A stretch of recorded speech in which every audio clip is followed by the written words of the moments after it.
네, 각이 살아있는 정치 평론 시사정각 시작하겠습니다. 오늘은 김근식 경남대 교수, 복기왕 더불어민주당 의원 두 분을 모셨습니다. 어서 오세요. 안녕하세요. 네, 여야 대표가 일요일에 만납니다. 첫 번째 키워드 영상으로 보시죠. 한동훈 법무부 장관과 이재명 민주당 대표의 공개 설전은 마치 법정 공방 예고편 같았습니다. 후불제 뇌물, 할부식 뇌물 방식으로 뇌물이 지급됐습니다. 영업사원이 100만 원짜리 휴대폰을 주인 몰래 아는 사람에게 미리 짜고 10만 원을 판 겁니다. 돈을 버는 것이 시장의 의무도 아니지만 5,503억 원을 벌었음에도 더 많이 벌었어야 한다라며 개인죄라고 주장합니다.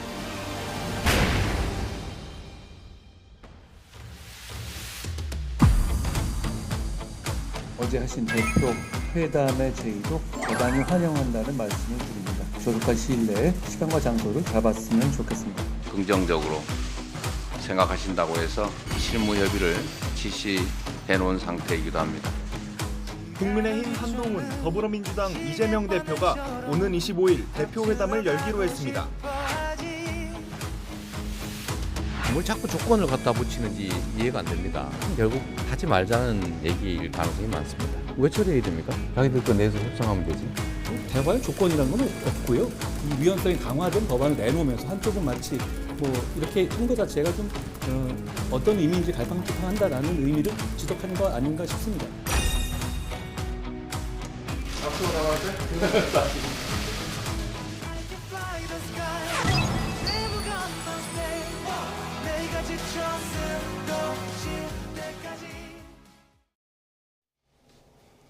네, 여야 대표가 이번 주 일요일에 만나는데요. 지금 들어온 속보 먼저 잠시 전해드리겠습니다. 전세 사기 특별법이 여야 합의로 국토위 소위를 통과했다는 속보가 들어왔습니다. 국토위 전체회를 거쳐서 오는 28일 본회의에서 처리될 것으로 전망되고 있습니다. 지금 속보가 마침 들어왔는데 제 옆에 복기왕 의원님이 계신데 지금 상임위 계시다 오신 거죠? 네, 국토위에 더더군다나 국토소위 소속이라 이 회의를 하고 이제 저의 주장과 저도 대표 발의했었기 때문에 발언을 마치고 마무리하는 걸 못 보고 이제 이쪽으로 왔는데요. 민주당 입장에서는 한 사람의 피해자라도 더 구제해야 된다라고 해서 저번에 이제 법안을 냈었는데 대통령이 거부권을 행사했었죠. 그래서 이거를 계속해서 대립하는 것보단 정부안을 대폭 수용하면서 최대한 피해자들에게 더 시간을 지체하지 않고 구제를 받을 수 있도록 일종의 솔로몬의 재판에서 보면 진짜 엄마의 마음으로 많은 양보를 한 결과입니다. 예. 또 국민의힘 입장에선 또 국민의힘이 양보했다고 할 것 같긴 한데 어쨌든 여야 합의가 이루어졌고요. 오늘 저희가 이 속보 전해드리려고 복기왕 의원이 모신 건 아닌데 마침 또 속보가 지금 들어와서 복기왕 의원께서 직접 전해주셨습니다. 더 자세한 내용은 저희가 잠시 뒤에 전해드리도록 하겠고요. 본론으로 좀 가보겠습니다. 이번 주 일요일에 여야 대표가 만나는데 일요일에 잡은 거는 이번 주는 안 넘기겠다 뭐 그런 의지인가요? 양 대표가 다 적극적으로 지금 이 대표 회동에 임하고 있고요. 그다음에 새로 지금 막 선출된 당대표 두 분이지 않습니까? 그러다 보니까 뭐 사실은 의제를 조율해서 어떤 합의를 이끌어내는 회동도 필요하겠지만 새로 신임 당대표가 되면 가서 만나서 인사하고 악수하고 이러저런 이야기하는 건 기본입니다. 그러니까 저는 뭐 당연히 만나야 될 사람들이 만나는 회담을 약속했다고 보고요. 이번 일요일로 잡은 거 뭐 제가 듣기로는 이제 평일날에는 일정들이 너무 많기 때문에 이미 잡아놓은 일정들이 있고 그래서 주로 이제 주말에는 조금 한가하니까 일요일로 잡았던 것 같고 저는 이제 아직 좀 시간이 있으니까 오늘도 실무회담을 한다고 하니까요. 저는 금방 우리 복기왕 의원님 말씀하신 것처럼 전세사기 특별법 그동안 싸우고 뭐 정쟁하고 또 강행 통과하면 거부권하고 했지만 결국 또 합의하는 이런 모습도 보이지 않습니까? 이런 이제 정치가 다시 복구되고 정치가 할 일을 한다 이런 모습을 줄 수 있도록 이번 25일 여야 대표 회동도 성과를 내기를 진심으로 바라봅니다. 회동이 일요일에 잡혀서 아마도 이제 기자들도 일요일 휴일을 반납하고 이제 열심히 취재를 해야 될 것 같은데 일요일이라 다른 일정 많이 없을 테니까 이 회담이 좀 길어질 수도 있겠네요. 충분한 시간을 갖고 대화를 하고 또 이번에 이제 전세사기 특별법이 22대 국회 들어서 첫 합의 처리되는 법안입니다. 그런 것처럼 뭔가의 결과가 나왔으면 하는 것이 아마 여야 모두의 바람일 것 같아요. 그런데 한동훈 대표가 취임한 지 한 달이 좀 넘었지 않습니까? 아직까지 민주당으로 인사를 오지 않았습니다. 예방을 안 왔어요. 그때 빨리 오라고 하셨는데. 그렇습니다. 근데 이제 이번에 이재명 대표가 또 선출이 됐으니까 예. 어느 누가 예방을 하는 형태보다는 서로의 만남을 통해서 새로운 어떤 대화의 물꼬를 터보자, 이런 차원에서 이제 민주당에서 공식적인 제안을 했고, 그것이 이제 한동훈 대표 입장에서는 예방도 안 했는데 그거를 거부하기는 좀 어려운 상황 아니겠습니까? 그래서 전격적으로 좀 성사가 된 것 같은데 예. 이재명 대표는 자유롭게 자기의 정치적인 판단과 의사에 따라서 뭐 대화를 주도해 나갈 수가 있을 것 같은데 예.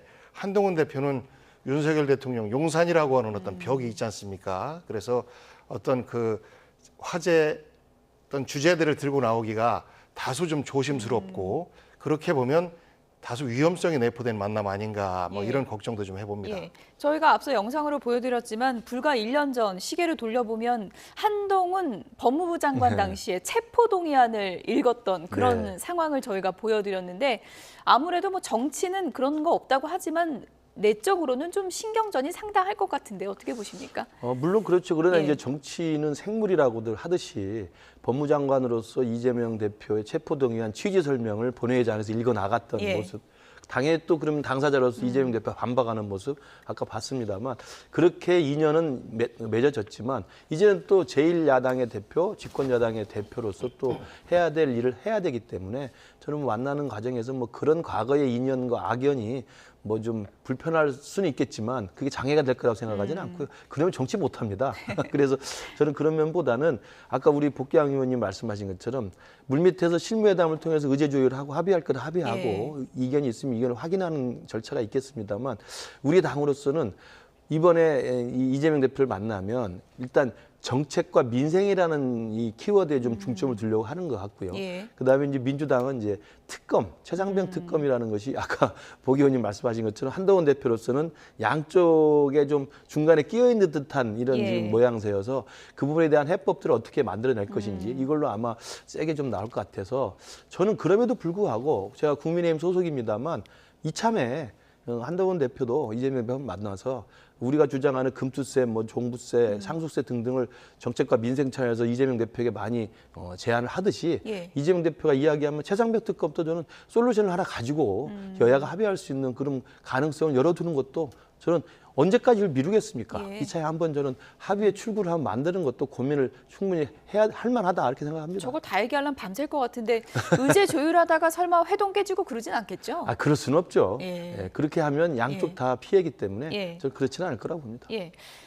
여야 대표가 지금 속전속결로 날짜 잡았는데 속내는 복잡할 것 같거든요. 네. 어쨌든 나 하나씩은 갖고 와야 된다 뭐 이런 생각도 할 텐데 네. 이재명 대표 입장에서 제일 먼저 꺼내고 싶은 의제가 어떤 걸까요? 국민들이 가장 관심 있는 부분이 최혜병 특검법 아니겠습니까? 25만 원 전국민 지원금이라든지 이런 의제들도 있습니다만 그런 것들은 굉장히 부차적인 것이고, 결국은 최혜병 특검법과 관련해서 한동훈 대표가 어떤 입장을 가지고 나오느냐, 그것만 만약에 따내도 이재명 대표 입장에서는 이 회담의 성과가 있는 거거든요. 그래서 실제 그 최혜병 특검법을 25일 만남을 통해서 사실상 여야 당대표의 합의로 진행하는 것, 이것만 내놔도 국민들 입장에서 볼 때는 그래도 여야가 한 발짝씩 양보하는구나, 이런 어떤 그 느낌을 줄 수 있을 텐데, 그러기 위해서는 한동훈 대표가 사실 이 법안을 좀 안을 만들어야 됩니다. 빨리 근데 발의해라. 그렇습니다. 예. 근데 이 안을 만들기가 예. 현재 국민의힘 내 상황으로 볼 때 국민의힘의 의원님들이 우리 김근식 교수님처럼 그런 생각을 갖고 있는 분들은 사실 소수거든요. 그렇기 때문에 실제 최혜병 특검법을 제3자 형태로 할 수도 있다라는 것이 사실에 기반한 주장인지 아니면 그저 그 정치적 공격거리인지 한번 예. 25일 회담을 통해서 보면 알 것 같습니다. 한동훈 대표 빨리 입장 정하고 법안 발의해라. 박찬대 민주당 원내대표는 뭐 데드라인까지 정해서 압박을 하고 있는데요. 오늘 아침 여야에서 어떤 얘기가 나왔는지 먼저 듣고 오겠습니다. 박찬대 원내대표께서는 뭐 3자 특검안도 받아들일 수 있다라고 얘기하고 어제 이현주 최고위원께서는 또 3차 특검 생각도 안 한다. 예, 받을 수 없다. 그건 아니다. 이렇게 얘기하지 않았습니까? 예. 그러니까 도대체 어떤 부분으로 일관되게 이건 굉장히 신중해야 될 문제거든요.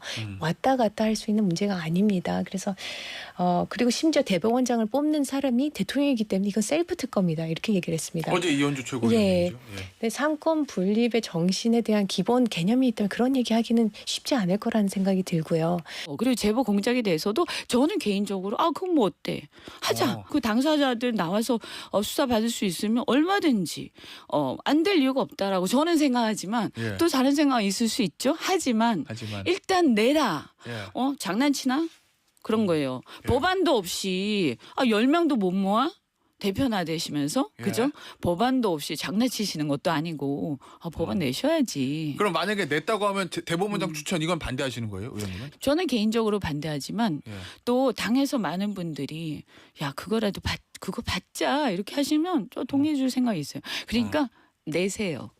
네, 알겠습니다. 일단 내세요. 네, 일단 내라는 거거든요. 의원 10명도 못 모으냐? 일단 내라. 이렇게 압박을 하고 있습니다. 그러니까 이제 법안을 발의하는 걸 예. 이야기하는 거지 않습니까? 법안을 발의하려면 10명의 이제 서명을 받아서 예. 발의하는 건데 지금 한동훈 대표의 일관된 입장은 이게 안보와 보훈이라고 하는 우리 보수 정당의 우리의 전문적인 우리의 우월한 영역에서 계속 실기해서 민심으로부터 멀어지고 있으니 예. 이에 대해서 우리가 오히려 적극적으로 문제 해결에 나서자라는 의미에서 지난 전당대회 때 당대표 후보 출마하면서 이걸 제3자 추천 그러니까 대법원장 추천이라는 특검안을 제시하지 않았습니까?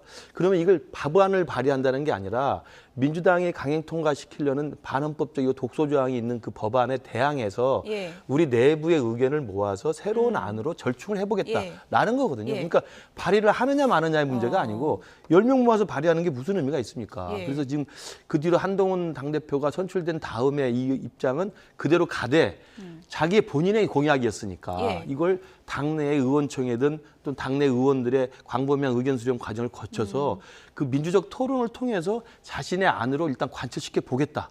그 절차를 진행하고 있다라는 게 입장이거든요. 지금 관철의 노력은 하고 있는 건가요? 그렇죠. 저도 지금 입장을 알고 있을 정도니까. 그러니까 지금 많은 현역 의원들을 또 이렇게 그룹핑해서 만나고 있고요. 예. 수시로 지도부하고 상의를 하고 있고. 그래서 저는 이 부분에 대해서는 한동훈 그 대표 입장 한 번도 변한 적이 없다고 생각합니다. 다만 이제 민주당이 뭐 시한을 25일 내라 예. 10명 사인 못하냐 예. 이렇게 몰아붙일 게 아니라 예. 조금 더 시간을 두고 기다려 주시면 그 토론의 과정 속에서 저는 한동훈 대표는 이렇게도 생각할 수 있다고 생각해요.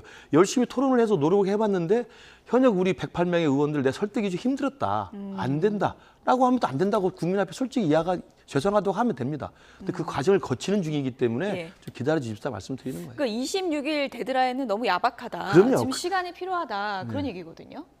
왜 26일 데드라인이냐면 예. 28일 날 본회의가 예정돼 예. 있어서 26일까지 국민의힘의 안이 나오면 현재 발의되어 있는 민주당의 안을 가지고 예. 둘이 이제 그 협상을 하는 거예요. 예. 이것이 기본 절차입니다. 세 번째 발의안과. 예, 그렇습니다. 그래서 기본적으로 26일까지는 안을 내놔라라는 겁니다. 예. 일방적으로 민주당의 안을 뜯어고치는 것보단 예. 두 개의 안을 가지고 협상하고 조문을 만드는 것.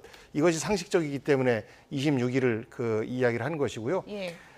저희가 느낄 때는 한동훈 대표가 국민의힘 내에서는 그 자당 내 의원들 설득 작업을 얼마나 하고 계신지 모르겠습니다만 실제 당대표 선거 끝나고 나서 최혜병 특검법을 제3자 형태로 해서 만들기 위한 노력을 외부적으로 그 얼마나 기울였는지에 대해서는 확인이 안 되고 있어요. 그래서 결국은 28일도 본회의도 또 넘어간다라고 하면 시간 끌기 아니겠느냐 이런 우려를 하는 것이고 저희가 이번에 전수사기 특별법에 대해서 정부안이 사실 많이 부족하지만 합의를 해주는 것처럼 최혜병 특검법도 여당에서 안을 갖고 온다면 합의를 해줄 가능성이 저는 매우 높다라고 봐요. 그러면 지금 묶여있는 여러 가지 민생 현안들도 함께 풀려나갈 수 있는 이런 가능성이 있어 보이기 때문에 하루라도 빨리 정쟁을 좀 멈추고 앞으로 나가자라는 차원에서 26일을 주장하고 있는 겁니다. 의원님, 근데 이현주 의원도 지금 제3자 특검법안 자기 본인은 반대한다고 했잖아요. 민주당 내부 교통 정리도 안 되면 이거 하나마나 아니냐. 국민의힘에서는 그렇게 얘기할 수도 있거든요.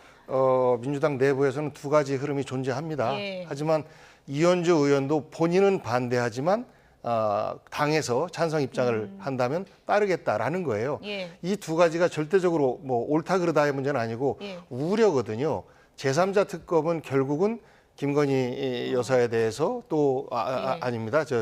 현 정부에 대해서 예. 최혜병 사망 사건과 관련해서 면죄부만 주는 것 아니냐라는 우려 또한 있어요. 근데 또 그만큼 제3자라도 받자라고 하는 것은 꽉 막힌 전국을 좀 풀어보자라는 두 가지 의견이 같이 있는데 이것이 여야 대표회담을 통해서 안이 만들어진다라고 예. 하면 저는 민주당 내에서도 동의할 가능성이 매우 높다라고 봅니다. 교수님, 근데 26일까지 좀 기간이 촉박하다고 하셨는데 그러면 25일날 여야 대표 만나잖아요. 그때까지는 그럼 한동훈 대표가 뭔가 진전된 안을 갖고 이재명 대표를 만나긴 힘들다는 말씀이신가요? 시간적으로 일단 오늘이 벌써 화요일이니까 저는 그럴 수 있다고 보는데 그것 때문에 그러니까 지금 민주당이 이재명 대표 측에서 빨리 안을 내라. 예. 26일까지다. 예. 라고 윽박지르면서 숙제하는 것 검사하지 예. 말고요. 모처럼 생긴 이 협치의 기회 아닙니까?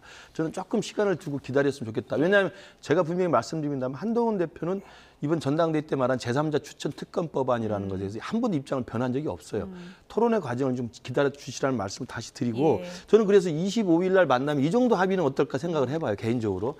그러니까 여야 대표를 만나서 합의를 할 텐데 뭐 금투세나 몇 가지 정책과 관련해서 합의한 게 나올 것이고요. 예. 이 최상병 특검에 대해서는 바로 그런 내용이 지금 사실관계이기 때문에 이재명 대표 측은 일단 세 번째 안을 좀 올려놨지 않습니까? 예. 세 번째 안을 올려놓긴 했지만 강행 통과를 하지 않고 기다려주겠다.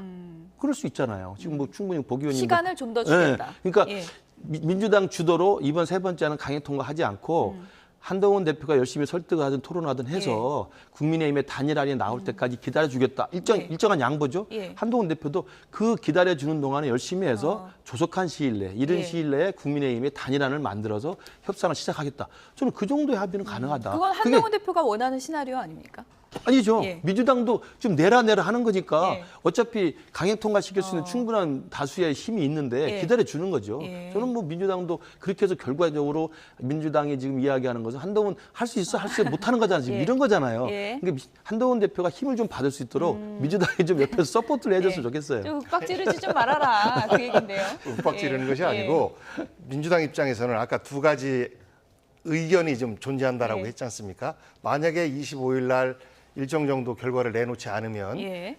28일 날 본회의에서라든지 최혜병 특검법에 대한 또 다른 진행을 할 수밖에 없는 상황입니다. 그러니까 일종의 온건파가 목소리가 약해질 수밖에 없는 이런 상황이 될 수가 있다는 거죠. 그래서 민주당에서 일방적으로 이것저것 다 하는 것이 아니고 민주당에서도 협상의 문을 열어놓고 있는 그 의원들, 그분들에게 힘을 실어주기 위해서는 한동훈 대표가 안을 내놔야 됩니다. 그렇지 않고서는 좀 더 강한 주장을 하는 분들의 의견이 득세를 하고 또 일방적인 특검법 처리를 하고 이런 것들이 민주당 입장에서는 여론상으로 나쁘지 않아요. 왜냐하면 불의를 막고 있는 것이다. 윤석열 정부가 보고 있기 때문에 강제 처리해도 또 거부권 행사해도 정치적으로 손해볼 것이 없다라는 계산을 민주당은 하고 있다라는 것을 한동훈 대표가 좀 알아줬으면 좋겠어요. 같은 내용이네요. 그러니까 한동훈 대표 안은 다 하시잖아요. 그러니까 독소조항 몇 개, 특히 추천권과 관련돼서 중립적인 인사를 할 수 있는 것을 안으로 갖고 있기 때문에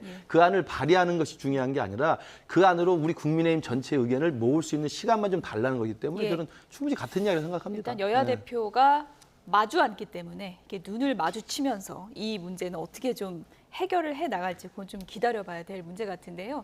이재명 대표가 아무래도 여야 대표 회담을 지나고 나면 영수회담하자 지금 계속 그렇게 주장을 하고 있는 상황인데 당장 대통령실에서 축하난 전달 자체가 어렵다. 민주당에 지금 연락을 안 받는다. 이런 내용을 주장하고 있습니다. 우상호 전 의원 이 문제에 대해서 어떤 얘기했는지 들어보시죠. 대통령실에서 축하난을 보낼 때 전화를 예를 들어 후보에게 하는 게 아니고 비서실장한테 하지 않습니까? 그렇죠. 그러면 당장 못 받아도 비서실장이 리콜을 하죠. 그거 안 할 리가 없어요. 그럼 비서실장하고 안 되면 비서실 차장하고도 할 수 있는 건데 왜냐면 정무 라인이라는 게 뭐 여러 가지 통로들을 갖고 있으니까 전화를 안 받았다는 대상이 누군지는 모르겠지만 제가 볼 때 그런 거를 밝히는 것도 이상하고 그런 거를 공방하는 것도 이상합니다. 왜냐하면 전화가 바로 안 되면 그 다음날 전화해서 난 보내면 되잖아요. 바로 다음 날 안 보내면 그 다음 날 보내도 돼요. 그리고 그 주문해서 보내면 되지 무슨 뭐 물론 제일 좋은 건 수석이 난을 들고 옵니다. 그렇죠. 그런 걸 보면 이 정권이 정말 그리고 야당과 만나는 거 뭐 그런 게 진짜 재미가 없나 봐요.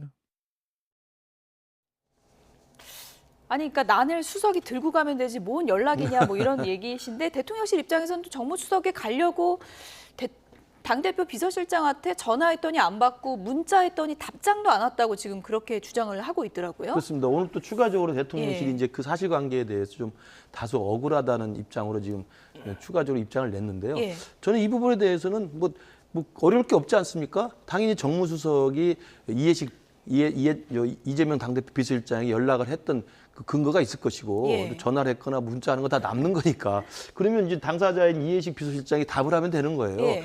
뭐 지금 원외에 계시는 유상호 의원이 추측해서 말할 게 아니고 전화번호를 잘못 알고 있는 걸까요? 아 설마요. 그렇죠? 무슨 일일까요? 예. 그러니까 제가 볼 때는 이건 뭐 별 문제가 아니고 예. 간단하게 사실관계가 확인될 수 있는 문제인데 예. 이걸 민주당에서는 야 그런 거 보니까 뭐 난 하나 주는 거 갖고도 대통령실에서 이렇게 하니 뭐 영수회담 되겠냐라고 이제 대통령의 불통을 강조하는 것 같고 예. 지금 대통령실은 억울한 게 뭐냐면 정말 당대표 되자마자 예. 당연히 전화했고 문자했다 일정을 조율하기 위해서 왜냐하면 정무수석이 난을 가지고 가야 될 거 아닙니까? 예. 가는데 약속을 하고 가야지 언제 갈지 약속을 해야 그냥 되는 갈 수는 없는 예. 거잖아요. 이건 당연히 프로토콜이 있는 겁니다. 예. 그 프로토콜대로 한 건데 일단 당대표 비서실장이 연락이 안 됐던 건 사실인 것 같아요. 저는 이 부분은 이해식 의원이 좀 해명을 했다고 생각합니다.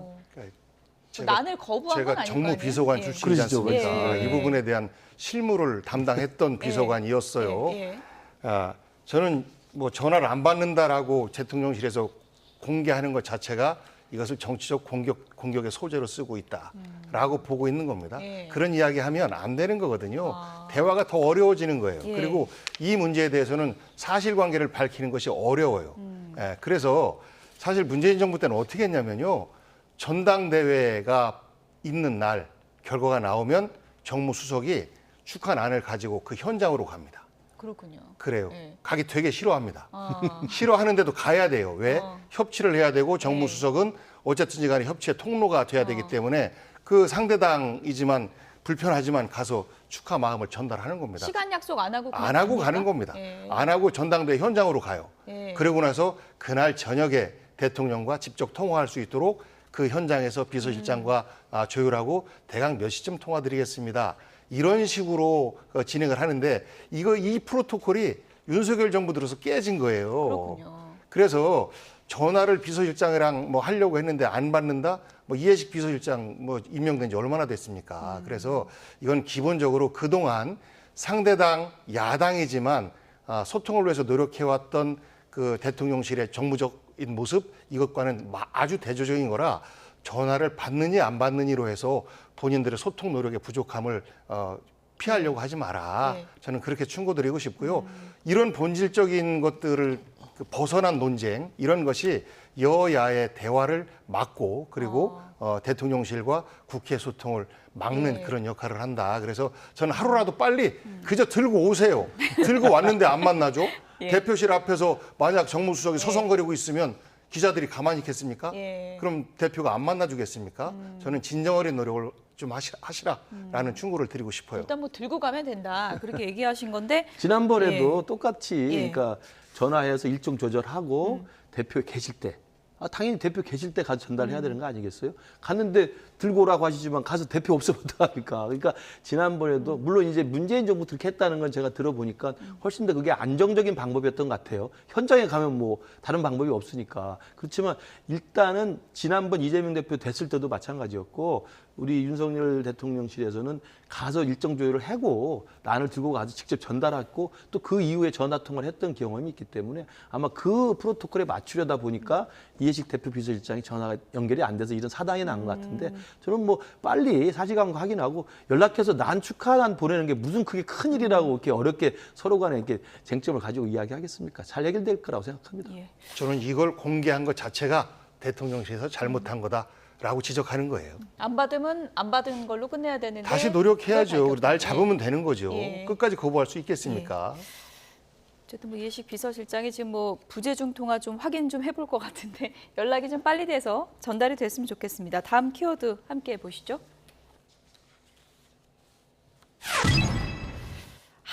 잔다르크 되어달라?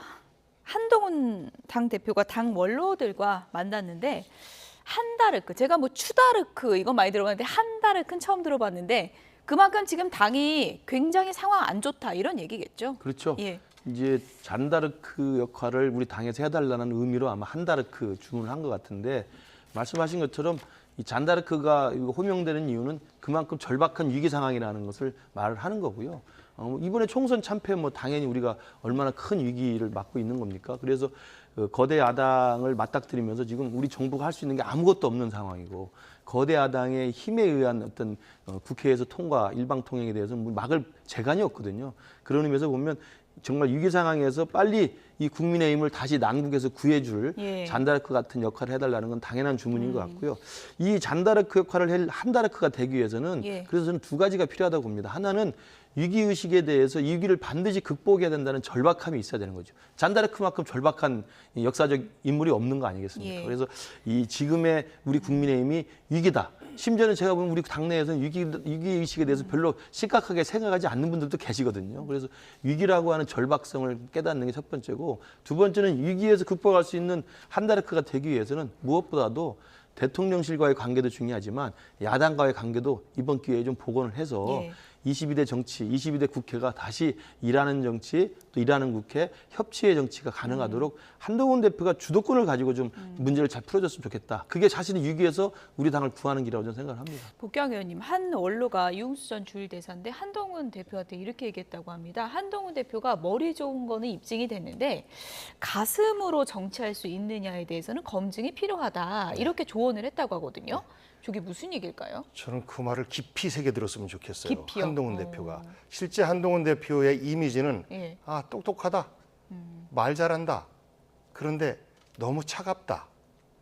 과거 검사 때 수사했던 그런 모습으로 정치를 해서는 안 된다라는 것들이 이제 국민들의 생각이고 예. 그분께서도 아마 그런 생각 때문에 정치는 이성도 필요하지만 뜨거운 가슴이 필요하고 국민들의 걱정에 대해서 이걸 이성적으로만 접근하는 것이 아니고 감정적 공감 속에서 접근해야 된다라는 말씀을 하신 것 같아요. 근데 지금 한동훈 대표는 그런 부분에 있어서는 사실 전혀 검증이 되지 예. 않은 분이고 예. 그런 부분에 있어서 공감 능력이 부족한 것 아닌가라는 지적 또한 있는 거 아니겠습니까? 그래서 예. 저는 저 말씀을 정말 한동훈 대표께서 새겨 들었으면 좋겠습니다. 네.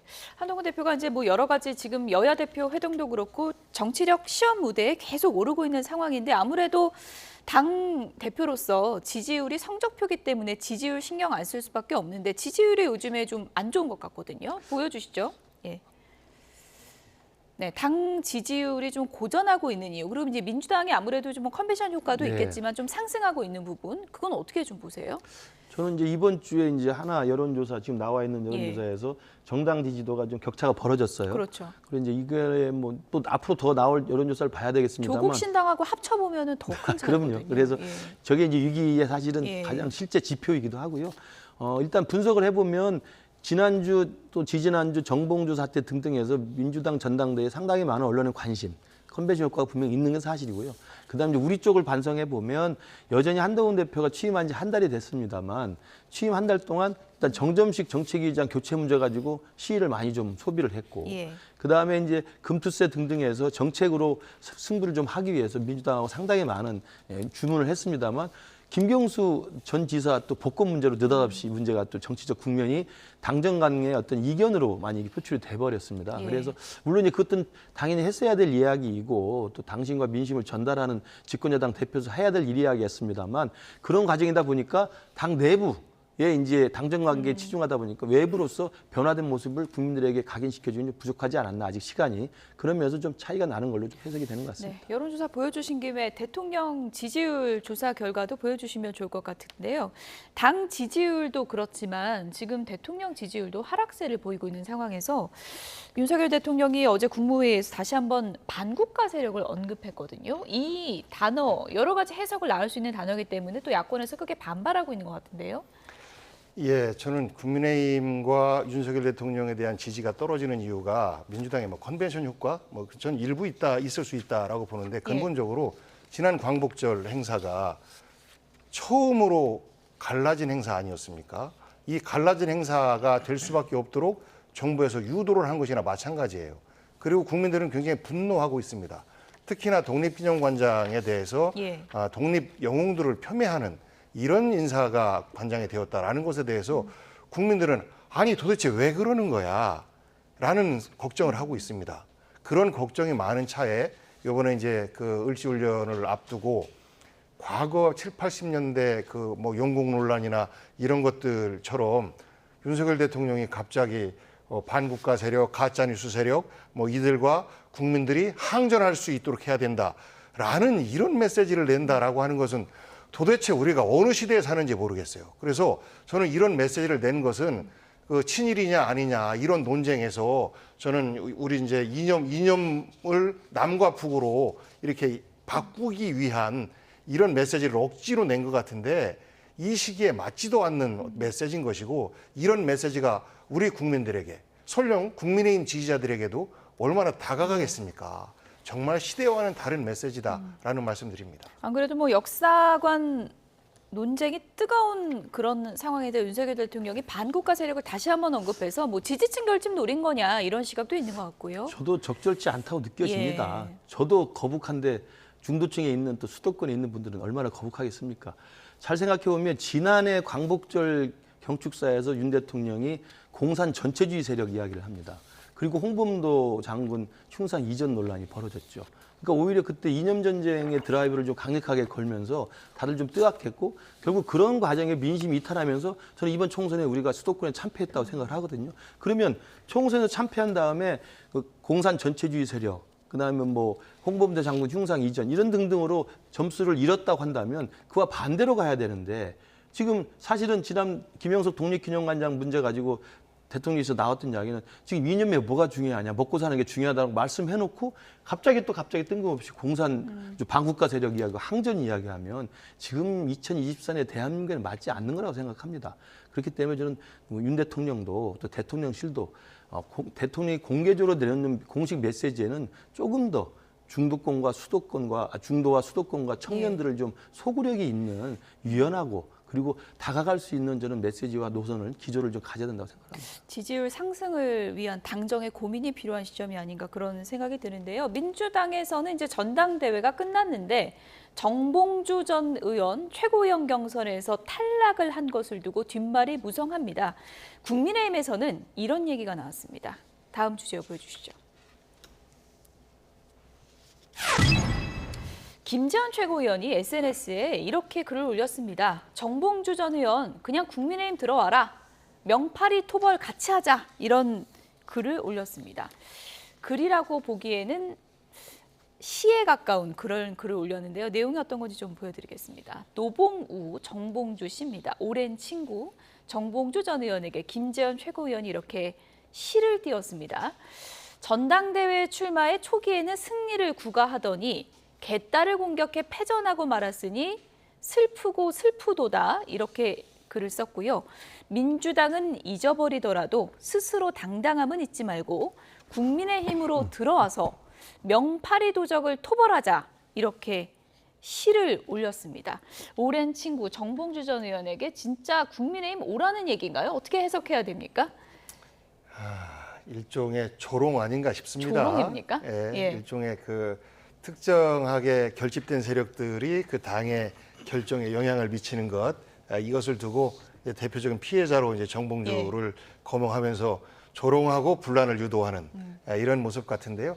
정봉주 전 의원이 17대 때 시작을 해서 김재원 의원과 같은 때 일종의 국회 입사 동기시라 그런 뭐 인연들은 좀 있을 텐데 정봉주는 지금까지도 여러 가지 어려움이 있었고 지난번 총선 때에도 본인을 탈락시키고 컷오프시키고 뭐 이런 과정들이 여러 차례 있었잖아요.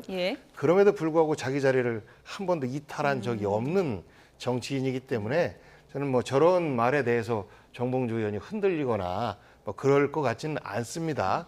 다만 정봉주 의원이 오랜 그 야인 생활 속에서 이번에 최고위원으로 들어왔으면 또 다른 목소리를 좀 낼 수 있지 않았을까라는 아쉬움은 듭니다만 본인이 선거에 임하면서 조금 판단의 착오를 한 것 아닌가 싶어요. 명파리 토벌 같이 하자는 한시까지 올린 건데 좀 진정한 마음이 담긴 것도 같은데 어떻게 보십니까? 아니 뭐 정봉주 전 의원이 국민의힘으로 들어올 리가 만무하고요. 들어와서 또 큰 도움이 될지 저도 잘 모르겠고요. 예. 지금 이원주 두 분이 최고위원 오랜 친구는 맞아요? 정봉주 의원이 선배죠. 친구는 그렇군요. 아니고요. 친구가 아닙니까? 예. 입사 동기니까 친구라고 할 수 있습니다만 저는 그냥 김재원 최고가 예. 민주당의 저런 이제 2위였다가 그렇게 한순간에 6위로 추락해버리는 이른바 여기는 저는 개딸 전체주의라고 쓸 수 있다고 생각합니다. 예. 개딸 전체주의의 어떤 횡포에 대해서 아마 비아냥하기 위해서, 그러니까 비판하기 위해서 우회적으로 쓴 글이라고 생각하고 예. 저는 정봉주 의원이 들어와서도 우리 당에 도움이 안 될 거고 또 들어올 리도 없다 저는 개인적으로 생각합니다. 그냥 이 날씨가 너무 더우니까 저렇게 시 한 편으로서 이 정치판을 조금 우리가 웃으면서 보자 뭐 이런 정도로 봐주시기 좋지 않을까 싶어요. 저는 진짜 스카우트 제의한 줄 알았는데 저만 진지하게 받아들인 거군요. 예, 그건 아니군요. 코미디를 좀 다큐로 보시는 것 같습니다. 알겠습니다. 그렇게 정리하겠습니다. 지금까지 김근식 경남대 교수, 복기왕 더불어민주당 의원 두 분이었습니다. 고맙습니다.